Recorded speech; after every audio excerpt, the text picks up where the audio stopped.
Abduction of a wrist.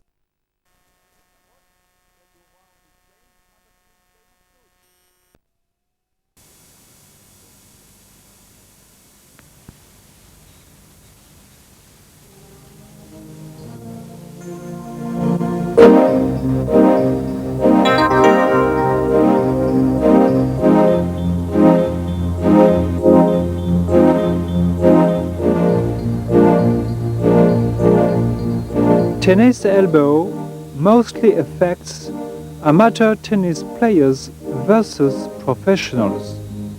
The number of tennis players in the world is estimated to 100 million. Tennis elbow is a painful syndrome of the external face of the elbow, more often localized at the insertion of a tendon of the epicondyle muscles on the epicondyle, and is sometimes irradiating in the forearm. Tennis elbow is aggravated by repetitive movements of flexion, extension of the wrist, and flexion, extension of the fingers.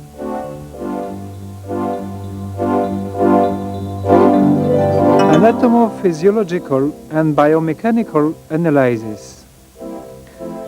The main epicondylian muscles are the second or short radial, the common extensor of the fingers, the cubital posterior, and the first or long radial.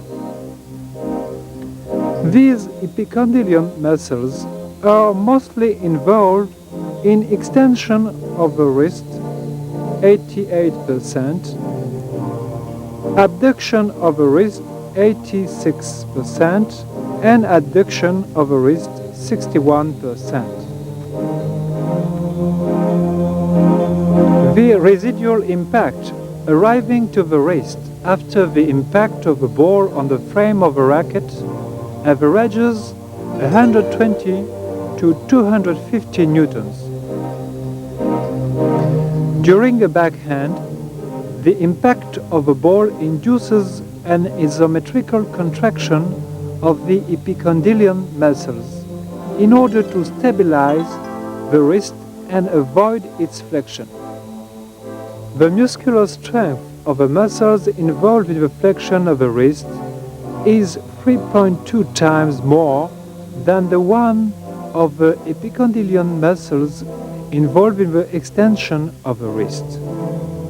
This can explain why a bigger effort is needed to stabilize the wrist in backhand versus forehand.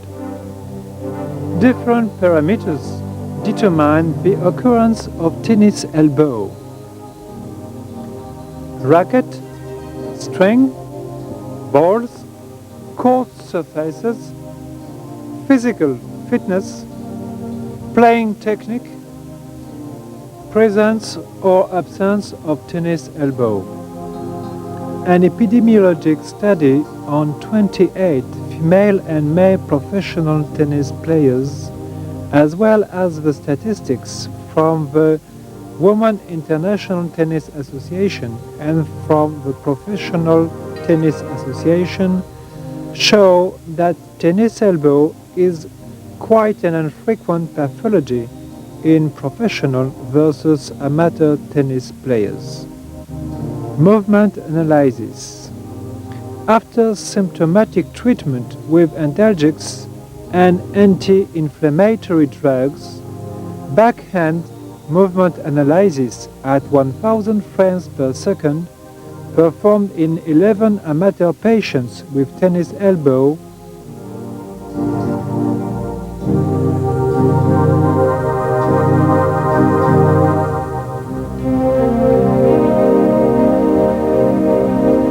shows a large percentage of ball impacts out of the sweet spot of the racket.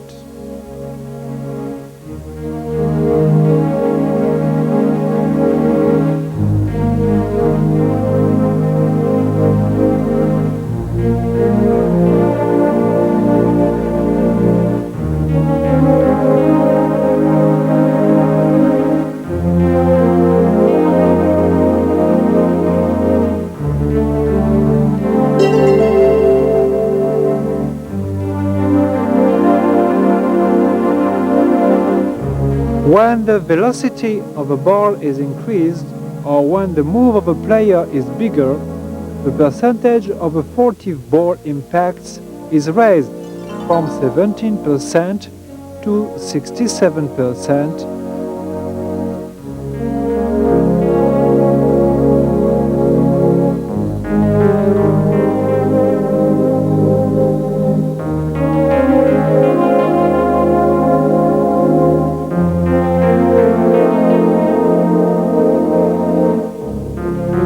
Producing a twist and flexion of a frame,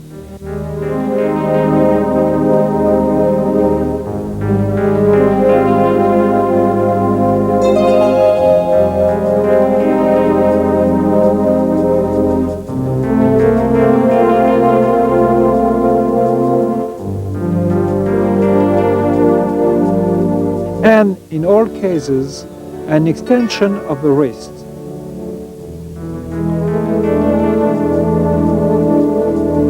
Results. Because of the high velocity of a ball, the neurosensitive and proprioceptive system is not able to, by itself, modify a furtive movement causative of tennis elbow.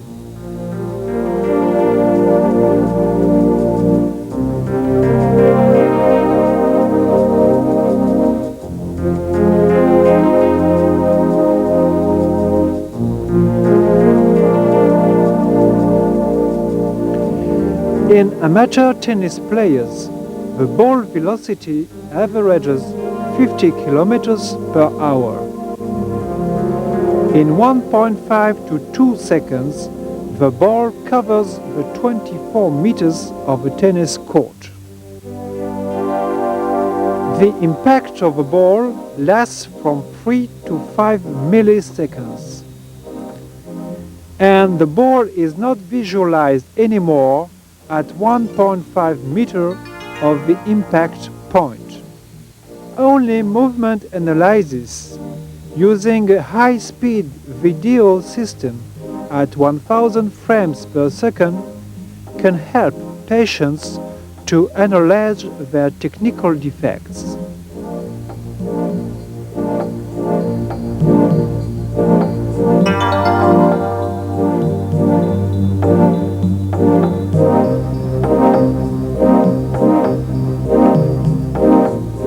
Maladjusted material can potentialize a technical defect. This high-speed video system also gives a unique opportunity to visualize the micro-vibrations caused by the impact of a ball on the string and frame.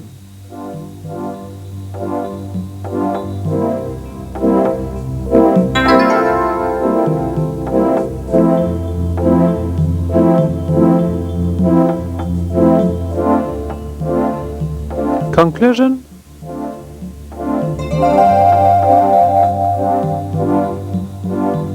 The treatment of tennis elbow consists of re-education of furtive movement,